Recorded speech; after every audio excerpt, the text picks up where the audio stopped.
Sir, this lounge is for VIPs only. I'm a VIP. Check again. There's no record. You can't enter. Sir, please. I just bought it. Have you ever felt unjustly judged, pushed aside based on a glance, a preconceived notion? This isn't a story about a simple misunderstanding at an airport. It's the chronicle of a moment when quiet prejudice collided with unimaginable power.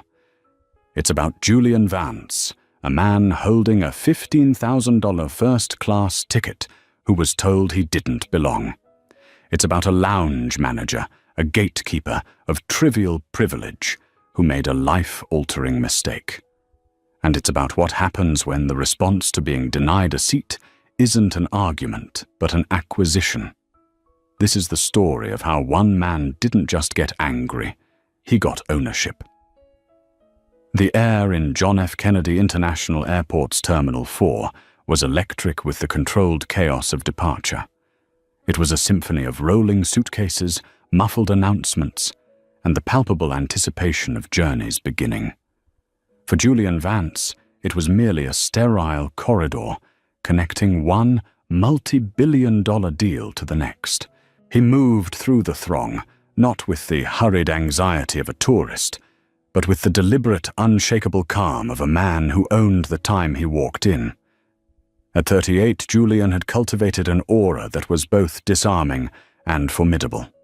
He was dressed in what he called his transatlantic uniform, a custom-tailored Loro Piana charcoal suit, unbuttoned to reveal a simple black crewneck sweater, paired with immaculate, hand-stitched leather sneakers from Common Projects. On his wrist was a Patek Philippe Calatrava, its slim profile a subtle nod to a fortune built on discretion and ferocious intelligence. He wasn't old money. He was the new money that bought old money's companies for breakfast. His firm, Vance Capital Partners, specialized in distressed tech assets, turning digital rust into polished gold. His destination today was Zurich to finalize the hostile takeover of Innovator, a struggling but brilliant aerospace software firm. His Global Alliance first-class ticket, a sliver of glossy cardstock worth more than most people's monthly rent, was his key to a few hours of peace before 10 hours of negotiation prep. The key to the Meridian Lounge. The entrance to the lounge was an exercise in minimalist intimidation. Frosted glass doors slid open with a whisper, revealing a reception desk carved from a single block of Italian marble. Behind it stood a woman whose posture was as rigid as the desk she commanded. Her name tag read, Caroline Hess, Senior Lounge Manager. She was in her late 40s with a severe blonde bob and eyes that seemed to perform a rapid credit check on every person who approached. Julian placed his ticket and passport on the marble. "Good afternoon," he said, his voice a low, smooth baritone. Caroline Hess didn't meet his eyes. Her gaze flickered from his face to his sneakers and back to the documents. A tiny, almost imperceptible frown creased the skin between her eyebrows. She tapped a few keys on her terminal. The silence stretched. It was a practiced, deliberate silence designed to make people feel they were being scrutinized, audited. "There seems to be a problem with your ticket, sir." She said the "sir," clipped and sterile. Julian's calm didn't waver. "I doubt that. It was booked by my office this morning. The confirmation is on my phone if you need it." "The system is not recognizing the booking code for premium lounge access." She continued, her fingers hovering over the keyboard, as if the effort of typing was a great personal sacrifice. "Are you certain you're at the right lounge?" It was a classic gatekeeper's tactic, insinuate error on the part of the guest. Julian had encountered it a dozen times before, in different forms in different countries. It was the subtle friction of a world that still saw a black man in a sweater and sneakers as an anomaly in spaces like this. "I'm certain," Julian replied, his voice still even. "Global Alliance flight, 17 to Zurich, first class, the Meridian Lounge. Is there an issue with your scanner?" An older white gentleman in a rumpled Brooks Brothers suit, shuffled up behind. Julian flustered and loud. "Afternoon, Caroline. Almost missed my flight to London." He slapped his ticket down. Caroline's entire demeanor transformed. A warm, practiced smile materialized. "Mr. Davies, so good to see you again. Of course, right this way. Let me just process your ticket." She scanned it, and a pleasant chime echoed from her terminal. "There you go. The bar has that Macallan 25 you enjoy. Have a safe flight." Mr. Davies nodded gratefully and bustled past Julian without a second glance. The warm smile vanished the moment her eyes returned to Julian. The mask was back on. "As I was saying, sir," she said, her tone reverting to one of tired impatience, "your access is not registering. It's possible you purchased a ticket that doesn't include lounge privileges. It's a common mistake." The condescension was a physical thing, thick and suffocating in the air. Julian felt a familiar, cold fire ignite in his gut. He had managed multi-billion-dollar funds, stared down hostile boards, and dismantled corporate empires. He was not a man who made common mistakes. "Let me be very clear," Julian said, leaning forward slightly, his voice dropping to a near whisper that was somehow more commanding than a shout. "That ticket cost $15,400. It was booked through our corporate account with Goldman Sachs. It includes every privilege Global Alliance offers. The mistake is not mine, so I suggest you try again, or perhaps find a colleague who knows how to operate your system." Caroline's face tightened.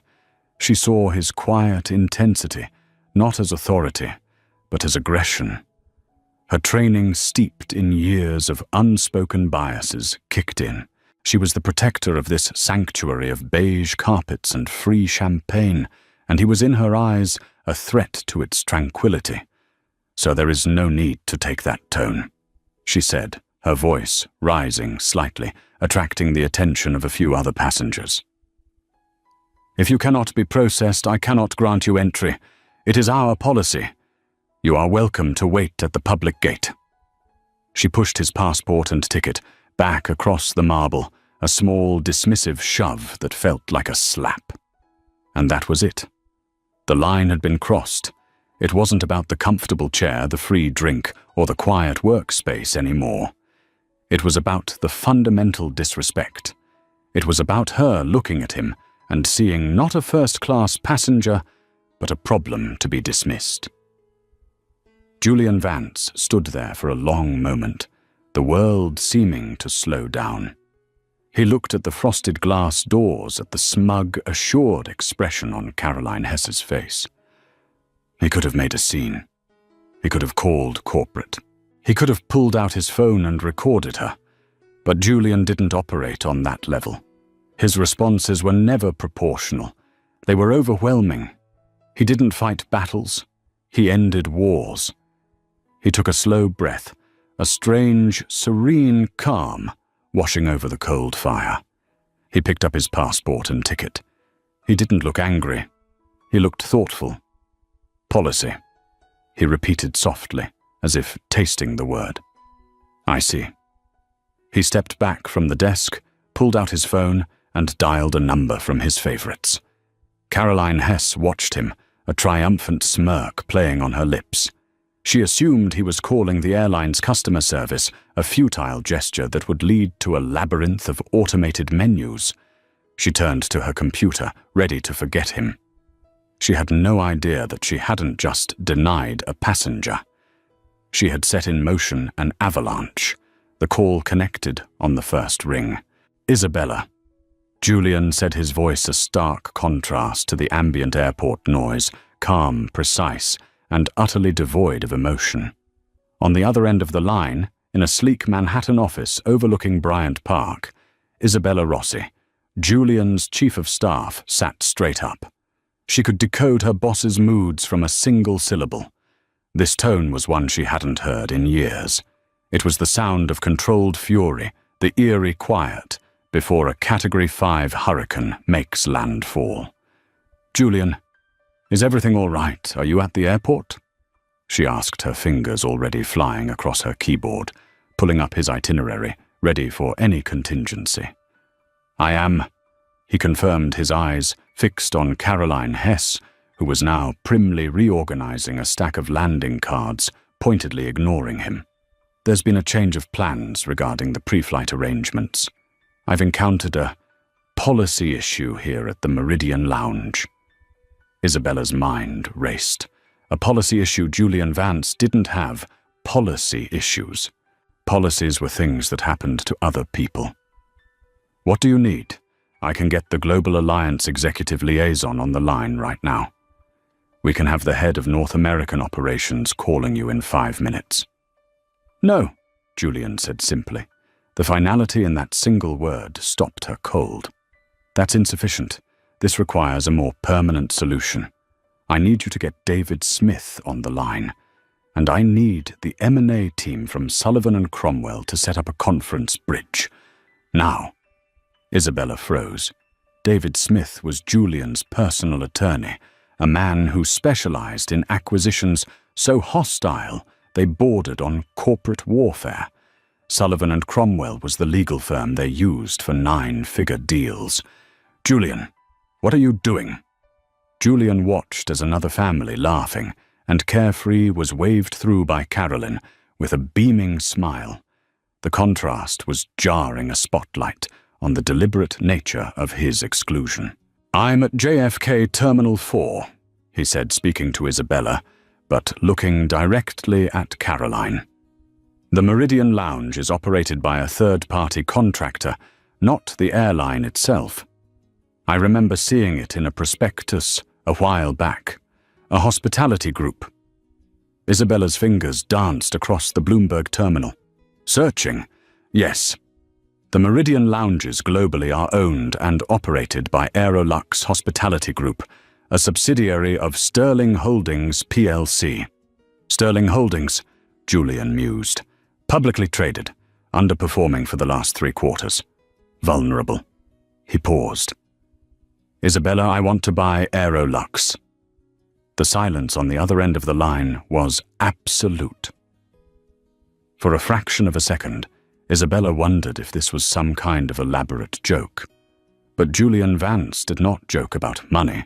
He did not joke about business. You want to buy the hospitality group? She stammered, her voice barely a whisper. The whole thing? Yes, Julian said, as casually as if he were ordering a coffee. Well, a controlling interest will suffice for now. I want it done before my flight takes off. The current delay is 3 hours due to thunderstorms over the Atlantic. That should be enough time.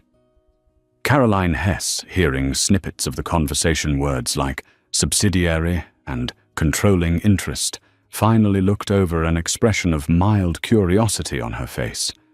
She saw Julian standing there, phone to his ear, his posture relaxed, but his eyes carrying an unnerving intensity. He caught her gaze and gave her a slow, deliberate nod, as if including her in the conversation. It sent a strange chill down her spine. Julian, it's a publicly traded company. A tender offer, due diligence. It would take weeks, months. Isabella protested the sheer audacity of the request, testing the limits of her unflappable composure. We're not making a tender offer. We're buying a person. Find me the majority shareholder. There's always one. A fund, a family. Someone who is ready to sell if the price is right. I want you to find the person who can make a decision today and get them on the phone. Pay whatever premium is necessary. Authorize David to draft a term sheet. Use the liquid assets in the Phoenix Fund. I don't care about the price. I care about the timeline. Before takeoff. He was laying out a corporate raid with the calm of a man ordering a pizza. Each sentence was a command, a step in a devastatingly simple, mind-bogglingly complex plan. Just then, a crackle came over the airport's PA system. Attention passengers on Global Alliance Flight 17 to Zurich. Due to worsening weather conditions, Your flight is now delayed by an estimated 5 hours. Julian allowed himself a small, cold smile. Did you hear that, Isabella? We just got an extension. The universe is on our side. He disconnected the call. He found an uncomfortable seat in the public waiting area, directly opposite the entrance to the Meridian Lounge, positioning himself so that Caroline Hess could see him every time she looked up. He opened his briefcase, took out a tablet, and began reviewing the financials for the Innovate Air deal, his concentration absolute. To any passerby, he was just another traveler waiting for a delayed flight. But Caroline Hess felt his presence like a change in atmospheric pressure. He wasn't looking at her, but she felt watched. There was something about his stillness, his unnerving calm after their confrontation, that was far more unsettling than if he had screamed at her. She tried to dismiss it to focus on her work, but her eyes kept flicking up, drawn to the silent, impeccably dressed man who was now, for reasons she couldn't possibly comprehend, the most menacing person in the entire terminal. The clock on the wall ticked forward each minute, carrying them all toward a reckoning she could never have imagined.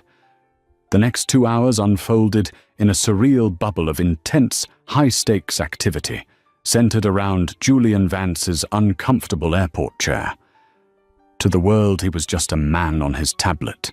In reality, he was the command center for a blitzkrieg acquisition. His AirPods were in a silent link to a rapidly assembled virtual war room.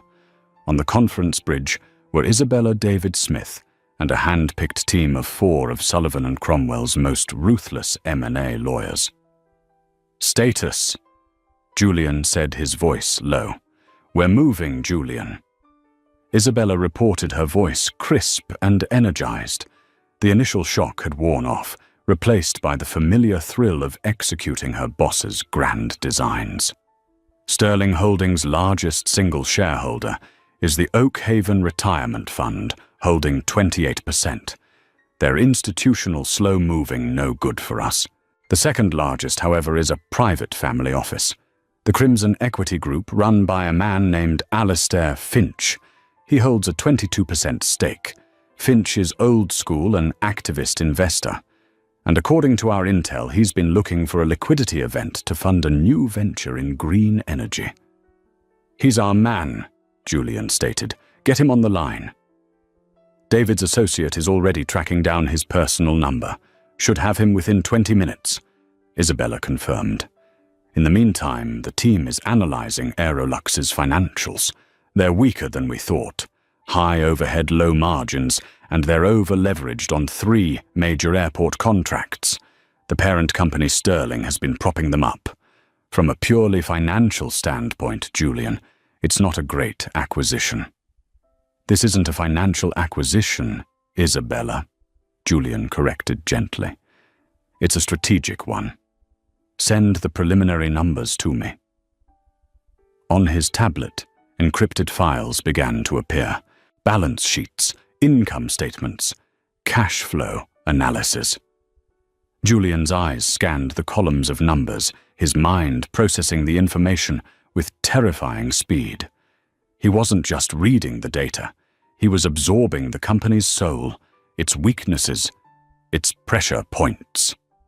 Inside the Meridian Lounge, Caroline Hess was growing increasingly agitated. The 5-hour delay had made the lounge crowded and the passengers irritable. The man she had dismissed, Julian Vance, was still out there. Every time she glanced toward the entrance, he was in the same spot, engrossed in his work. But she'd seen him take out his AirPods. He was on a call, and it had been going for nearly 2 hours straight. The sheer length of it, combined with his unnerving focus, felt wrong. Mr. Davies, the older businessman who had been waved through earlier, sat near the lounge's expansive window, nursing his Macallan. He had a prime view of Julian. He too was intrigued. He'd witnessed the initial confrontation, recognizing the ugly undertones of Carolyn's professionalism. Unlike her, however, Mr. Davies recognized power when he saw it. The suit, the watch. The man's bearing it all pointed to someone of consequence. He wasn't surprised the man was making a fuss. He was surprised by the way he was doing it. Quietly, intensely. It was the quiet ones you had to watch out for. "I have Alistair Finch's direct cell." David Smith's voice cut in on Julian's earpiece. "He's on his yacht in the Mediterranean. It's evening there. He's agreed to take the call. Patching him through now." A new voice, smooth and tinged with a British accent, honed by decades of wealth, joined the line. "This is Alistair Finch. I'm told this is a matter of some urgency." "Mr. Finch." Julian began his tone shifting from commander to collaborator. "My name is Julian Vance of Vance Capital. I have a proposition for you regarding your stake in Sterling Holdings." "Vance Capital," Finch mused. "I know your work. You're the one who carved up Silvertech last year. A bloody but brilliant piece of work. What do you want with a dog like Sterling?" "I'm not interested in Sterling," Julian said. "Only its subsidiary Aerolux Hospitality. I'm prepared to make you an offer for your entire 22% stake in the parent company, a significant premium over market close today." Julian named a price. On the other end of the line, there was a sharp intake of breath. The lawyers at Sullivan and Cromwell who had run the numbers began whispering frantically among themselves. The premium Julian was offering was not just significant, it was extravagant. "That's a very generous offer, Mr. Vance." Finch said, his casual demeanor gone replaced by the sharp focus of a predator who smells blood. "Why the sudden interest and why the hurry? My bankers would want weeks of due diligence." "My firm has already conducted the necessary due diligence," Julian lied with the utter conviction of a man who could make his lies true. "And as for the hurry, let's just say I've recently become intimately aware of the quality of their customer service, and I see a significant opportunity for improvement, an opportunity I'm willing to pay for." There was a moment of silence, and then Alistair Finch let out a booming laugh. "Good God, son, did one of their lounge dragons give you a hard time? I've been saying for years their service is atrocious.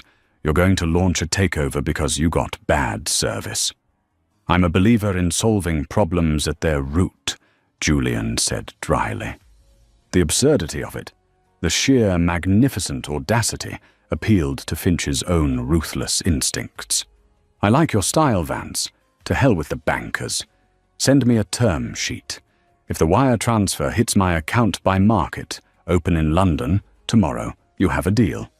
The wire will be in your account within the hour," Julian promised. "Done," Finch declared. The call ended.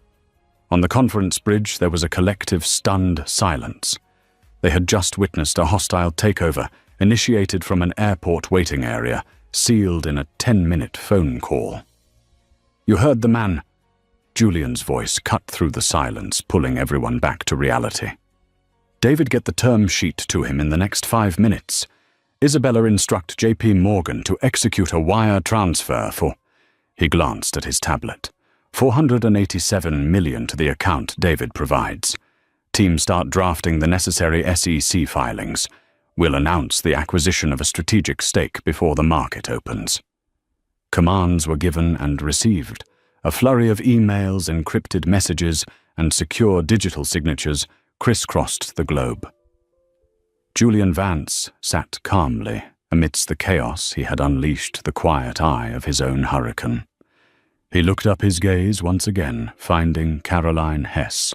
She was directing a junior staff member to refill a bowl of pretzels, her expression one of immense self-importance. She was arranging deck chairs on a ship she didn't know had just been sold. The paperwork was just a formality. In the world that mattered, the world of money and power, Julian Vance was already her boss. The digital ink on the term sheet was barely dry when the first email arrived. It wasn't sent to Julian, but to the board of Sterling Holdings plc, and by extension, to the CEO of its subsidiary, Aerolux Hospitality. The subject line was brutally simple: Notice of Strategic Stake Acquisition. A second email, this one from David Smith's office, was dispatched to Aerolux's head of North American operations. It was a formal, legally binding notification. Vance Capital Partners, as of 5:37 p.m. Eastern Standard Time, was now the company's single largest shareholder, with Alistair Finch's board seat and all associated voting rights transferred to its principal, Mr. Julian Vance. The email concluded with a simple, chilling directive. All operational staff are to extend their full cooperation to Mr. Vance, effective immediately. Julian saw the moment the ripple reached the shore. Inside the lounge, behind the marble fortress of her reception desk, Caroline Hess's desk phone buzzed. She answered it with her customary air of slight annoyance. As she listened, her posture began to change. The rigid spine softened a look of profound confusion washing over her face. She mumbled, "Yes, I understand. But, yes, of course," into the receiver. When she hung up the phone, her hands were trembling slightly. Her eyes, wide with disbelief, scanned the crowded lounge and then darted toward the entrance to the public seating area. They locked onto Julian. He hadn't moved. He simply watched her, his expression unreadable.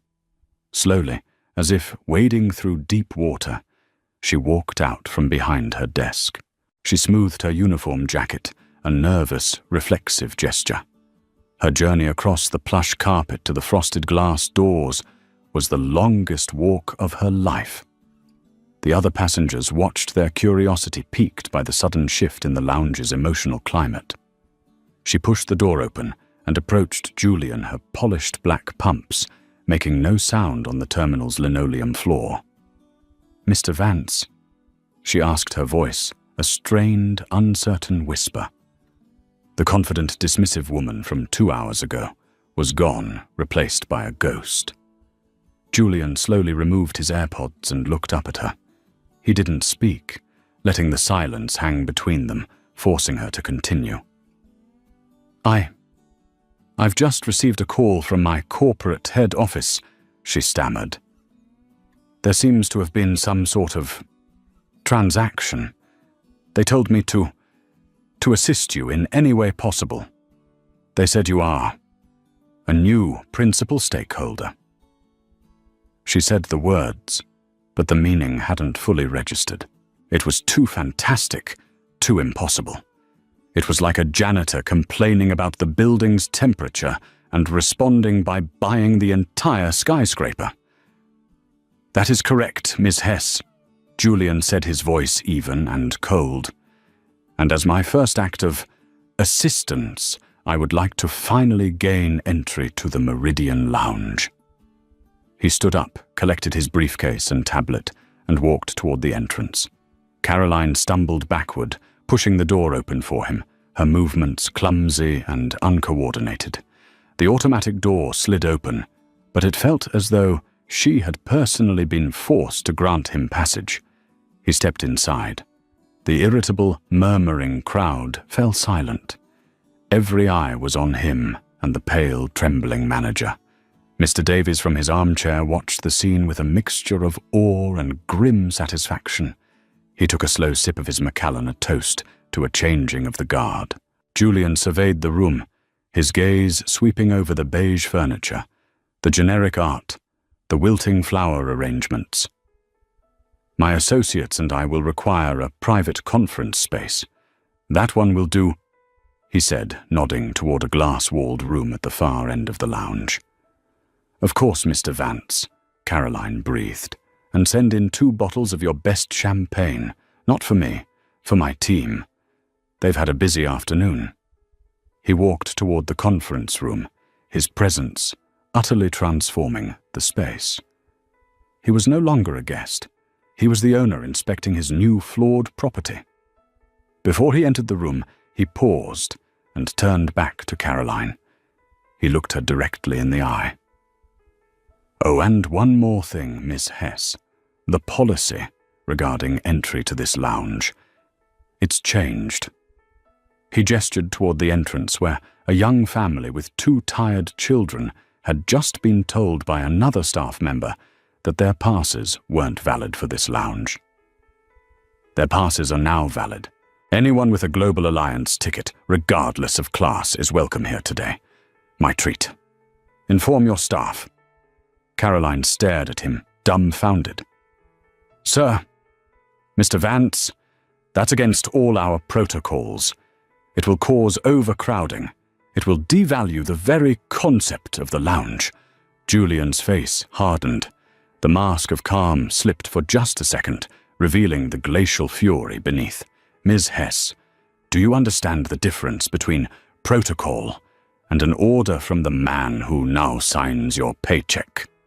Your job for the remainder of your tenure here is not to quote policy to me. It is to say, yes, Mr. Vance, so let's try again. Inform your staff. The color drained completely from Caroline's face. Yes, Mr. Vance, she whispered.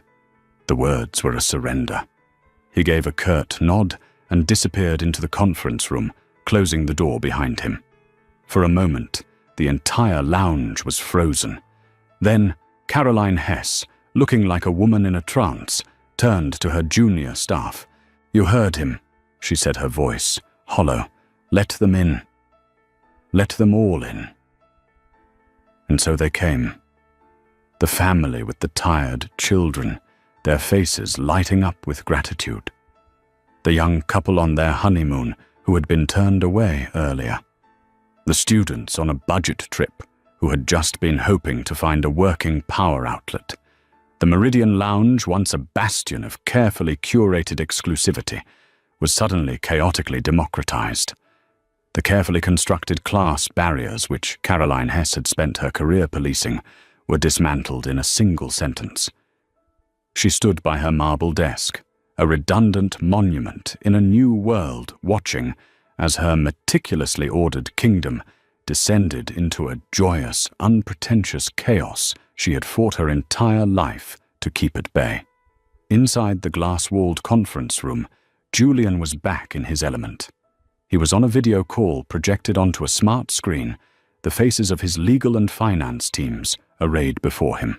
The celebratory champagne had been delivered, but it sat untouched. For Julian, the acquisition of Aerolux wasn't a victory to be savored. It was a tool to be used. The real prize was still hours away in Zurich. All right, the Aerolux play is done. He said, his voice all business. Let's pivot back to Innovate Air.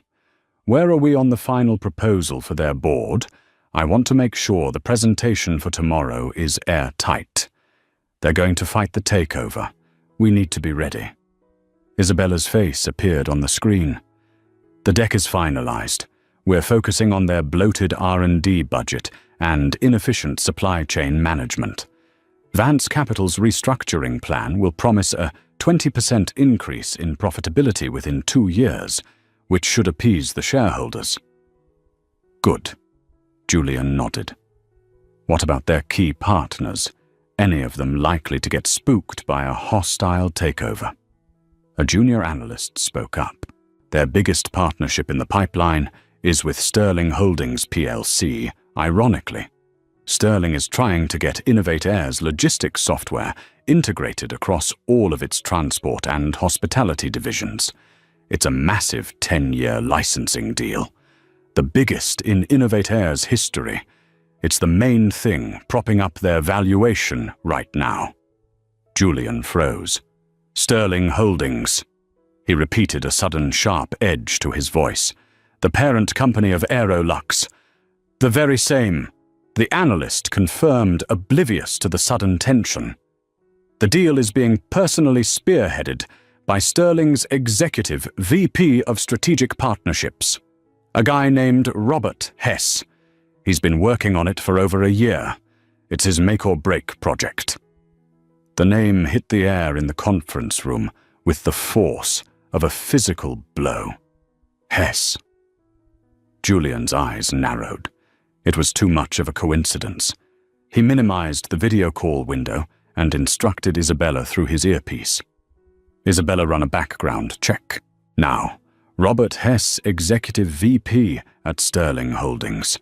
I want to know everything. Marital status, family address, everything.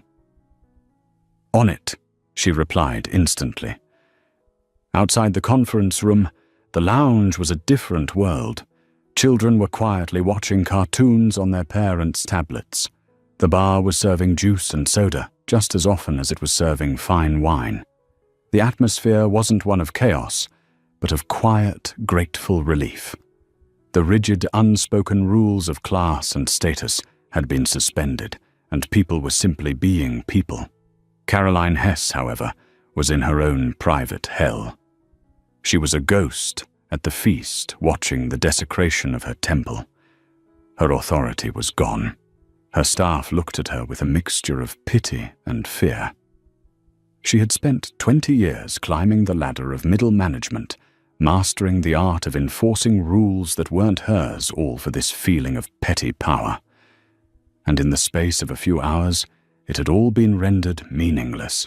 She kept glancing at the conference room, at the silhouette of the man who had so effortlessly upended her world. It was personal, she knew. He wasn't just changing policies for the sake of it. He was dismantling her piece by piece, using her own rule book as the blueprint for its destruction. Her phone buzzed in her pocket. It was a text from her husband, Robert. Landed in Chicago. Rough flight. Big day tomorrow. Closing the Innovate Air deal. Wish me luck. Love you. She stared at the text, a knot of anxiety tightening in her stomach. Robert was so proud of this deal. He talked about it constantly. It was his path to the C-suite, the culmination of his career. Their future, their mortgage on the big house in Connecticut, their kids' college funds. It all felt tied to the success of this one project. A quiet chime sounded in Julian's ear. Isabella was back. Got it, she said, her voice tight. Robert Hess, married for 22 years. Wife's name is Caroline. Julian leaned back in his chair, the full picture snapping into focus with brutal clarity. It was a perfect, terrible circle. The universe didn't just serve karma, it presented it on a silver platter, gift-wrapped in irony.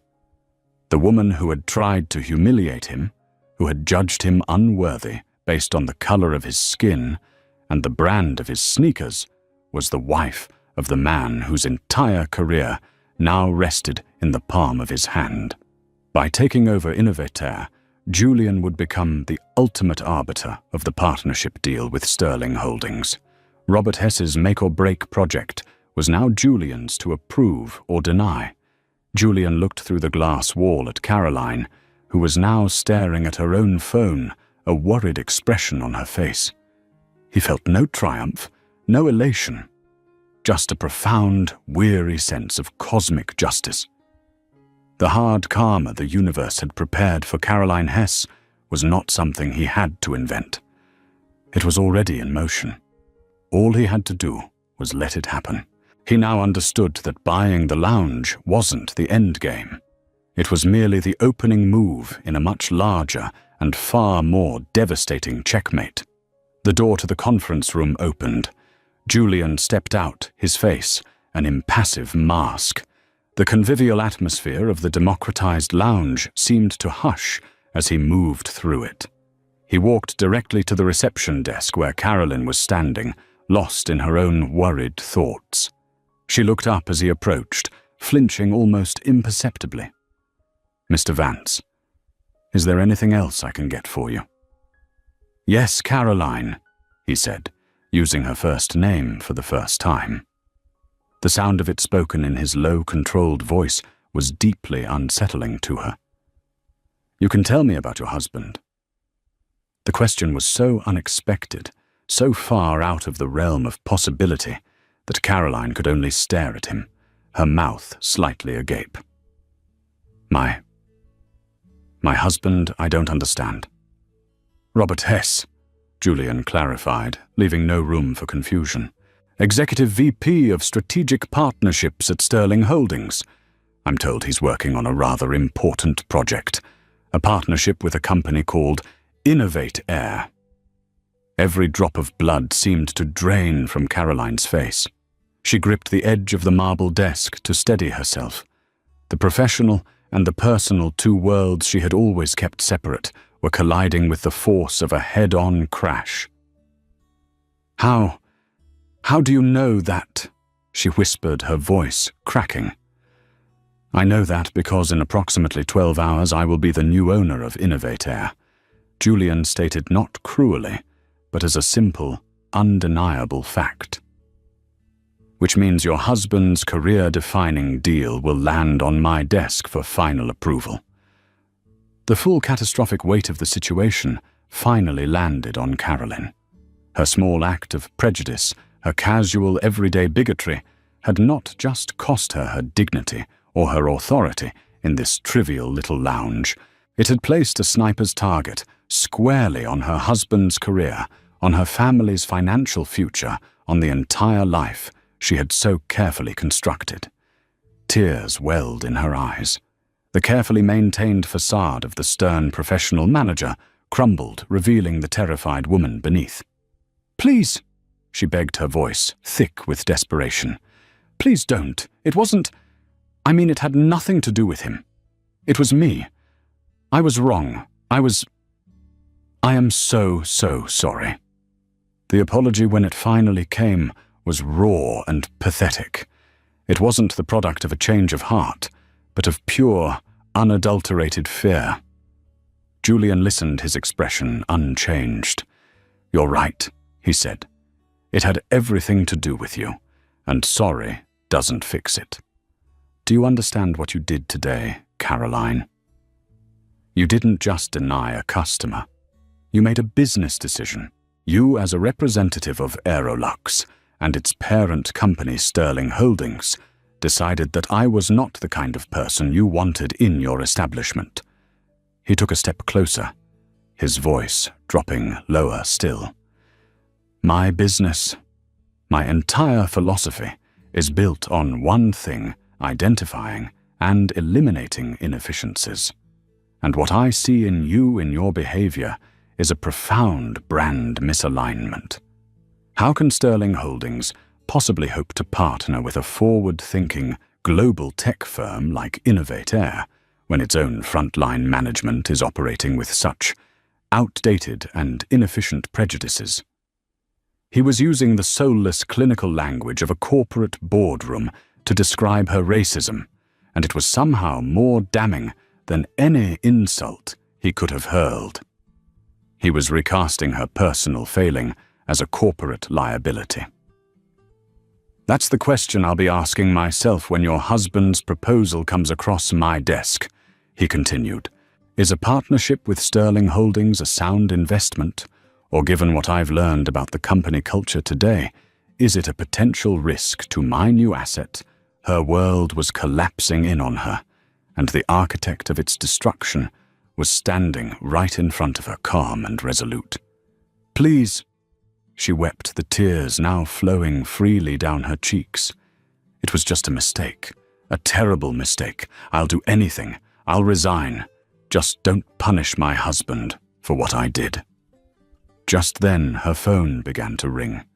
The caller ID displayed a picture of her smiling husband, Robert. The timing was so brutally perfect, it felt like something out of a Greek tragedy. She looked from the ringing phone to Julian's unforgiving eyes, her face a mask of pure panic. "Answer it," Julian said softly. It wasn't a suggestion, it was a command. Her hand shaking violently, she swiped to answer and put the phone to her ear. "Robbie." His voice came through tinny and frantic, loud enough for Julian to overhear. "Caroline, what the hell is going on? I just got a call from the CEO. He's in a panic. Something about a new major shareholder, Vance Capital. He's saying our whole deal with Innovate Air is in jeopardy. He mentioned an incident at JFK. Caroline, what did you do?" Caroline Hess closed her eyes. There was no escape. The wave she had created had traveled across the ocean and was now roaring back to drown her. She couldn't speak. She could only stand there, phone pressed to her ear, listening to the sound of her life falling apart. Julian gave her one last, long look. There was no pleasure in his eyes, no victory. There was only a profound and final sense of consequence. He had done what he set out to do. He had solved the problem at its root. Without another word, he turned and walked back to his conference room to prepare for his flight to Zurich. The hard karma had arrived, and its justice was more complete and more devastating than he could ever have planned. The final boarding call for Flight 17 to Zurich echoed through the terminal. Julian and his team, having packed up their mobile command center, walked out of the conference room. The lounge was still full, but a sense of order had been restored. The new guests, the ones previously deemed unworthy, were respectful, grateful for the unexpected comfort. They watched Julian pass with a mixture of curiosity and reverence, whispering among themselves about the man who had torn down the velvet rope. Caroline Hess was gone. After the phone call with her husband, she had simply vanished, abandoning her post. In her place, a flustered but polite junior manager was trying his best to manage the unusual situation. He saw Julian approaching and immediately stiffened. "Mr. Vance," he said, his voice nervous. "Thank you. We'll be returning to standard operational procedures now." Julian paused. "No, you won't," he said, his voice carrying the easy weight of absolute authority. "Send a memo to all North American Meridian lounges. Effective immediately, we are piloting a new Hospitality First initiative. Any passenger with a same-day ticket on a Global Alliance partner airline who is facing a delay of 3 hours or more is to be granted complimentary access, space permitting. We're in the business of hospitality, not exclusion. We'll track the costs against the gains in customer loyalty. That's the new policy." The young manager stared, stunned, into silence. Julian was not just punishing one employee, he was fundamentally restructuring the company's ethos on the fly. He was turning his personal experience into a system-wide doctrine. "Yes, Mr. Vance," the manager finally managed to say. "Right away." Julian nodded and proceeded toward the jet bridge. As he was about to board, he heard a voice call his name. It was Mr. Davies. The older businessman approached him, his hand extended. "Mr. Vance, my name is Arthur Davies. I saw what happened earlier, and I saw what you did here. In my 40 years in business, I've seen a lot of power plays. Most are just ego. But this was different. This was biblical." Julian shook his hand. "It was just business, Mr. Davies." "No, my boy, it wasn't," Davies said, his eyes twinkling. "It was a lesson, a very, very expensive lesson about the difference between cost and value. You taught that woman and this whole company that respect isn't a perk. It's the baseline. The world needs more of that." He smiled. "Have a safe flight and good luck in Zurich, though I suspect you don't need it." Julian boarded the plane and settled into his first-class suite. As the aircraft pushed back from the gate, he looked out the window at the lights of the terminal. He felt no lingering anger, only a quiet resolution. He hadn't set out to destroy Caroline Hess's life. He had simply refused to allow his own to be devalued. The consequences were hers alone. His phone buzzed. It was a new text from Isabella. "Robert Hess has tendered his resignation from Sterling Holdings, effective immediately. The Innovate Air deal is ours unencumbered." Julian read the message, then switched his phone to airplane mode. He closed his eyes not in triumph, but in preparation. The battle at JFK was over. The war for Innovate Air in Zurich was about to begin. The lounge, the money, the drama. It was all just a prelude. For Julian, Vance power wasn't about winning fights. It was about creating a world where you no longer had to fight them. And tonight, he had bought himself one small piece of that world. The plane angled toward the sky, leaving the city and its ghosts behind. 1 year later, the world was different. Or at least Julian Vance's corner of it was.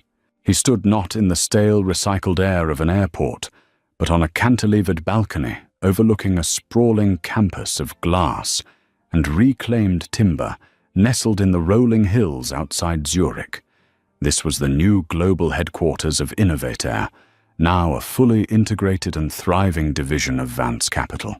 The hostile takeover had been a resounding success, a masterstroke of restructuring that was already being taught as a case study at Harvard Business School. The acquisition, however, was rarely mentioned without its famous preamble, the legend of the JFK Lounge. The story had taken on a life of its own. It had leaked, as all such stories do, first in whispers on Wall Street, then in a detailed exposé in the Wall Street Journal, titled The $1 Billion Complaint. Julian had become an unlikely folk hero in certain circles. Memes had appeared online, his face superimposed on a king's body, sitting on a throne of airport lounge chairs. He was dubbed the Lounge King, the man who responded to bad service with a leveraged buyout. Isabella Rossi, now COO of the entire Vance European portfolio, stood beside him, holding a tablet. "The quarterly reports are in for Aero Lux," she said, a clear note of satisfaction in her voice. The Vance mandate, as the press has taken to calling it, is a certifiable success. Customer satisfaction scores are up 400%. The loyalty program has seen a 60% increase in enrollment from non-traditional business travelers. And the most beautiful part: after an initial dip, profits are up 12%. The free press and brand rehabilitation from being the world's most welcoming airport lounge is worth more than we ever could have spent on marketing. Julian nodded, a faint smile on his lips. Goodwill is an asset. My old mentor used to say that. Turns out he was right. He had done more than just implement the Hospitality First initiative. He had spearheaded a complete overhaul of Aero Lux. The bland beige interiors of the Meridian lounges were replaced with designs by local artists. The dress codes were abolished.